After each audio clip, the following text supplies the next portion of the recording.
ऐसे हे गहन अर्जुना माझे भजन, आता ऐक सांगेन जे करीती एक। हे अर्जुन, इस प्रकार यह मेरा अष्टांग योग द्वारा होने वाला भजन काफ़ी कठिन है। अब कुछ भक्त जो और एक प्रकार से मेरी भक्ति करते हैं, वह प्रकार बतलाता हूँ, सुनो। तरी दोन्ही पालववेरी, जैसा एकुतंतु अंबरी, तैसा मी वाचून चराचरी जाणती ना। तो जिस प्रकार वस्त्र में एक सिरे से दूसरे सिरे तक एक जात धागा ही ओतप्रोत भरा रहता है, उसी प्रकार इस चराचर सृष्टि में एक मेरे सिवाय और किसी दूसरी वस्तु को वे जानते ही नहीं हैं। आदि ब्रह्मा करूनी सेवटी मशक धरूनी, माझी समस्त हे जाणवनी स्वरूप माझे। वे जानते हैं कि मूल ब्रह्मदेव से लेकर आखिर मच्छर तक और इन दोनों के बीच में जो कुछ है वह सब मेरा ही स्वरूप है। मग वाढ धाकुटेन म्हणती, सजीव निर्जीव नेणती, देखिले वस्तु उजू लुंठती मीच म्हणोनी। फिर यह छोटा यह बड़ा ऐसा कुछ कहते नहीं, सजीव और निर्जीव इस प्रकार के भेद को जानते तक नहीं। बस जो वस्तु उनके दृष्टिपथ में पड़ती है उसे वे मद्रूप समझकर उनके सामने सरलता से लौट जाते हैं। आपुले उत्तमत्व नाठवे, पुढेल योग्या योग्य ही नम नवे, एक सरे व्यक्ता व्यक्ताचे निनावे नमोची आवडे। उन्हें अपनी उत्तमता की याद ही नहीं रह जाती। उनके समक्ष जो आता है वह योग्य है या अयोग्य है, ऐसी कोई भावना भी कभी मन में नहीं आती। व्यक्त अथवा अव्यक्त के, सगुण अथवा निर्गुण भगवान के नाम से सर्वत्र नमस्कार करना ही उन्हें अच्छा लगता है। जैसे उंची उदक पडिले, ते तळवटी ये उगले, तैसे नमिजेची देखिले भूत जात। जिस प्रकार ऊंचे स्थान पर गिरा हुआ पानी नीचे की ओर आपसे आप बहता हुआ आता है, उसी प्रकार उन भक्तों का यह स्वभाव ही हो जाता है कि वे भूत मात्र को देखते ही नमस्कार करते ही है। वळले या तुरुचिया शाखा, सहजे भूमीसी उतरती देखा, तैसे ते जीव मात्रा अशेखा खालावती। देखो, जिस प्रकार फलों से लदे हुए वृक्ष की शाखाएं स्वाभाविकता से जमीन की ओर झुक जाती हैं, उसी प्रकार वे भक्त भूत मात्र के सामने नम्रता से झुक जाते हैं। अखंड अगर्वता असती, ते या विनयो हेची संपत्ती, जे जय जप मंत्रे अर्पीति माझा ठाई। वे निरंतर गर्व रहित रहते हैं। विनम्रता यही उनकी संपत्ति होती है। वह सारी संपत्ति वे मुझे जय जयकार और नाम रूप मंत्र पूर्वक अर्पित कर देते हैं। जय जयकार और नाम जप इस मंत्र से सेवा करते हैं। पंढरीनाथ भगवान की जय। जय जगत। नमिता मानापमान गेले, म्हणोनी अवचिते ते मीच झाले, ऐसे निरंतर मिसळले उपासीती। इस प्रकार सदा प्रणाम करते रहने से उनकी मान और अपमान की भावना नष्ट हो गई और इसलिए वे सहज में तद्रूप हो गए। इस प्रकार वे मेरे स्वरूप के साथ एकरूप होकर मेरी निरंतर उपासना करते रहते हैं। अर्जुना हे गरुवी भक्ती, सांगितली तुझ प्रती, आता ज्ञान यज्ञे यजीती ते भक्त ऐके। हे अर्जुन, मैंने तुम्हें श्रेष्ठ श्रेणी वाली गौरव युक्त भक्ति की बातें बतला दी है। अब जो लोग ज्ञान यज्ञ के द्वारा मेरी आराधना करते हैं, उन भक्तों का वर्णन सुन लो। भजन करीती हातवटी, तू जाण तू आहासी किरीटी, जे मागा केलिया गोठी या आम्ही। हे अर्जुन, भजन करने का कौशल तो तुम जानते ही हो, क्योंकि ये बातें मैंने तुम्हें पहले बतलाई हुई है। तव आथिजी अर्जुन म्हणे, ते दैविके या प्रसादाचे करणे, तरी अमृताचे आरोगणे पुरे म्हणवे। उस समय अर्जुन ने कहा, हाँ महाराज, ये बातें पहले की गई है, वह तो आपके दिव्य अनुग्रह का फल है। फिर भी यदि अमृत फिर एक बार परोसा जाए तो उसे बस अब और नहीं चाहिए, ऐसा क्या कभी कोई कह सकता है? या बोला आतुश्री अनंते, लागले या देखिले ते आते, कि सुखावले निचित्ते डोलतु असे. अर्जुन की यह बात सुनकर भगवान श्री कृष्ण ने समझ लिया कि अब यह अर्जुन इस विषय में और अधिक कुछ सुनने के लिए उत्सुक है, और चित्त आनंद विभोर होने से यह डोलने लग गया है. म्हणे भले केले गा पार्था, अनवसरू हा सर्वथा, परी बोलवितसे आस्था तुझी माते. भगवान श्री कृष्ण ने कहा, हे अर्जुन, तुमने यह बहुत अच्छी बात कही. यह ज्ञान फिर से बतलाने के लिए यह बिल्कुल ही उचित प्रसंग नहीं है, परंतु तुम्हारी श्रवण संबंधित जो आस्था है वही मुझे बोलने में प्रवृत्त कर रही है. तव अर्जुन म्हणे हे काई, चकोरे विण चांदणे नाही, जगन विजय हाते आचा ठाई स्वभावो की जी. यह सुनकर अर्जुन कहता है, महाराज, यह कैसे हो सकता है? यदि चकोर न हो तो क्या चांदनी नहीं छिटकती? अजी, जगत को शीतल करना यह तो उस चांदनी का सहज निजी स्वभाव ही है ना. ये रे चकोरे आपुलिये चाडे, चाचू करीती चंद्राकडे, तेवी आम्ही विनवू ते थोकडे, देवो कृपा सिंधू. और दूसरा जो चकोर, वह अपनी इच्छा के अनुसार चंद्रमा की ओर अपनी चोंच खोलकर देखता है. उसी प्रकार हे देव, आप तो जगत की प्यास बुझाने वाले कृपा सिंधु है, और मेरी प्रार्थना तो उसकी अपेक्षा बिल्कुल थोड़ी सी है. मैं तो एक बूंद का प्यासा हूँ. जी मेघो आपुलिया प्रौढी, जगाची आरती की दवडी, चातकाची तान केवडी, तो वर्षावो प्रासो. महाराज, मेघ अपने औदार्य से सारे जगत की बेचैनी हटा देता है. वह मेघ चातक के लिए बार बार बरसता है, परंतु उस चातक की प्यास कितनी अल्पसी होती है.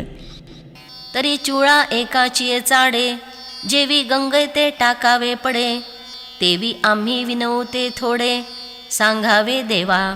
जिस प्रकार एक चुल्लू भर पानी पीने की इच्छा हो तो भी गंगा नदी के तट पर पहुंचना पड़ता है, उसी प्रकार मेरी प्रार्थना थोड़ी सी हो तो भी हे देव, उसे पूरी करने के लिए आप सब बातें विस्तार पूर्वक कहें. तेथ देवे म्हणितले राहे, जो संतोषु आम्हा झाला आहे, तेयावरी स्तुती साहे ऐसे नाही. अर्जुन की यह बात सुनकर देव ने कहा, अब इन बातों को रहने दो. तुम्हारी श्रवण में होने वाली आस्था को देखकर मुझे जो आनंद हुआ है, उस पर अब तुम्हारे मुख से निकली हुई स्तुति सहन की जा सकेगी ऐसा नहीं है.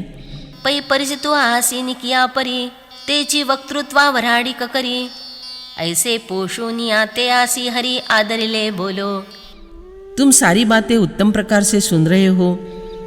वह तुम्हारा सुनना ही मेरे वक्तृत्व को निमंत्रित करके स्वागत करने का काम कर रहा है. इस प्रकार अर्जुन को प्रोत्साहन देकर भगवान श्री कृष्ण ने आगे बोलने के लिए आरंभ किया. ज्ञान यज्ञेन चाप्यन्ने, यजन्तो मामुपासते, एकत्वेन पृथक्त्वेन, बहुधा विश्वतो मुखम.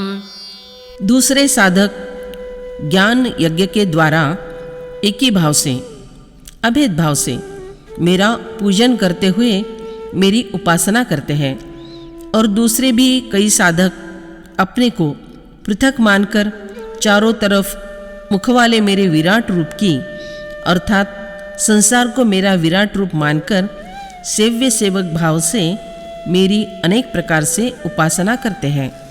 तरी ज्ञान यज्ञो एवं रूपो, तेथ आदि संकल्पु हायुपु, महाभूते तो मंडपु भेदु तो पशु. तो ज्ञान यज्ञ इस प्रकार का होता है. उस यज्ञ में मूल संकल्प यह पशु बांधने का यज्ञ स्तंभ है, पंचमहाभूत वह मंडप है, द्वैत वह यज्ञ पशु है. मग पाचांचे जे विषय गुण अथवा इंद्रिय आणि प्राण, तेची यज्ञोपचार भरण अज्ञान घृत. फिर पंचमहाभूतों के जो शब्द स्पर्शादि विषय गुण है अथवा इंद्रिया और प्राण, वही इस ज्ञान यज्ञ के उपचार विधान की साहित्य सामग्री है, और अज्ञान इस यज्ञ में आहुति देने का घृत है. तेथ मन बुद्धीच्या कुंडा, आतु ज्ञानाग्नी धडफुडा, साम्यतेच सुहाड़ा वेदी जाने। हे अर्जुन, इस यज्ञ में मन और बुद्धि के कुंडों में ज्ञानाग्नि होती है। एकत्व भावना को इस यज्ञ की वेदी समझना चाहिए। सविवेक मति पाटव तोचि मंत्र विद्या गौरव। संयति शांति सृक्स्रुव जीव यजवा। आत्मानात्म विचार करने की बुद्धि की कुशलता वही मंत्र विद्या की श्रेष्ठता है। संयम और शांति ये श्रुक और श्रुव नामक यज्ञ पात्र है। जीव यह यज्ञ करता यजमान है। तो प्रतीति चेनि पात्रे विवेक महामंत्रे एवं ज्ञानाग्निहोत्रे भेदुनाशे।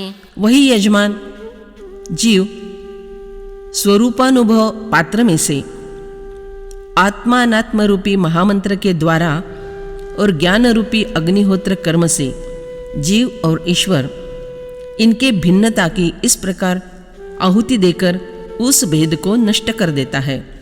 तेत अज्ञान सरवनी जाये आणि यजिता यजन ठाये। आत्मसमरसे नाये अवभृत जेव्हा। वहाँ अज्ञान रूपी घृत समाप्त हो जाता है, तब यज्ञकर्ता और यज्ञ विधि ये दोनों थम जाते हैं और यज्ञकर्ता जीव अवभृत स्नान के समय आत्मैक्य के जल से जब स्नान करता है तेव्हा भूते विषय करणे हे वेगळाले काही न म्हणे। आघवे एकचे ऐसे जाणे आत्मबुद्धी। तब यज्ञकर्ता यह कुछ नहीं कह सकता कि पंचमहाभूत शब्दादि विषय और इंद्रियां अलग अलग है। आत्मबुद्धि के कारण ये सब एक ब्रह्मरूप ही है, ऐसा वह जानता है। जैसा चैला तो अर्जुना म्हणे स्वप्नीची हे सेना। मीच जाहला होता ना निद्रावशे। हे अर्जुन, जिस प्रकार नींद से जागा हुआ मनुष्य कहता है कि सोए रहने की अवस्था को वश होकर स्वप्न में दिखाई पड़ने वाली यह सेना मैं ही बना हुआ था न। आता सेना ते सेना नो हे एकुमीची आघवे। ऐसे एकत्व मानवे विश्वतेया। अब स्वप्न में जो देखी थी वह सेना सचमुच की नहीं थी, वह सब कुछ तो मैं अकेला ही बन गया था। इस प्रकार विश्व एकत्व से ब्रह्मरूप है, ऐसा अनुभव यज्ञकर्ता को आ जाता है। मग तो जीवू मी हे भाष सरे आ ब्रह्म परमात्म बोधे भरे। ऐसे भजती ज्ञानाध्वरे एकत्वे येणे। फिर वह जीव और मैं ईश्वर यह भेदभाव की भाषा ही समाप्त हो जाती है। ब्रह्मदेव से लेकर चींटी तक सब कुछ परमात्म रूप है। इस प्रकार के ज्ञान से वह परिपूर्ण हो जाता है। इस प्रकार के भक्त ज्ञान यज्ञ से एकत्व भाव से भक्ति करते हैं। अथवा अनादि हे एक एक जन सारिखे एकाएक आणि नाम रूपादिक तेही विषम। अथवा भजन करने का एक दूसरा प्रकार है जिसमें भक्त मानते हैं कि यह विश्व अनादिकाल से अनेक स्वरूप का है, क्योंकि इस विश्व में के पदार्थ एक के समान एक न होने वाले होते हैं और हर एक पदार्थ का नाम और रूप आदि भिन्न भिन्न होते हैं। म्हणोनी विश्व भिन्न भिन्न परिन भेदेची तयाचे ज्ञान। जैसे अवयव तरी आनान एकीच देही। इसलिए विश्व का स्वरूप भिन्न भिन्न जान पड़ता है, परंतु फिर भी उन भक्तों का ज्ञान भेदरूप नहीं होता। जिस प्रकार अवयव भिन्न भिन्न होने पर भी वे वास्तव में एक ही देह के होते हैं। परिशाखा सानिया थोरा आहाती एका चितरुवरा। बहुरश्मि परिदिन करा एकाचे जेवी। यह बात सच है कि शाखाएं छोटी बड़ी होती है, पर फिर भी वे एक ही वृक्ष की होती है। जिस प्रकार एक ही सूर्य की अनगिनत किरणें होती है, तैसे नाना विधा व्यक्ति आनाने नावे आनानी वृत्ति। ऐसे जानती भेदला भूति अभेदा माते। उसी प्रकार तरह तरह की रूपात्मकता, उनके भिन्न भिन्न नाम, उनके भिन्न भिन्न स्वभाव अथवा व्यापार, इस प्रकार के भेद रहने वाले प्राणियों में अभेद रूप जो मैं हूँ उसे मुझे वे भक्त जानते हैं। येणे वेगळाले पणे पांडवा करीती ज्ञान यज्ञ तो बरवा। परिन भेदती जाणीवा जानती म्हणोनी। हे अर्जुन, इस प्रकार के इंद्रियों को गोचर होने वाली भेद प्रतीति द्वारा वह अच्छा भला अभेद ज्ञान यज्ञ ही करते हैं। सब ब्रह्म है, इस प्रकार के पारमार्थिक अभेद को अनुभव से जानते हैं। इसलिए वे ज्ञान को भेदभाव का स्पर्श नहीं होने देते। सारांश, इस भजन में व्यावहारिक भेद के साथ पारमार्थिक अभेद का ज्ञान होता है।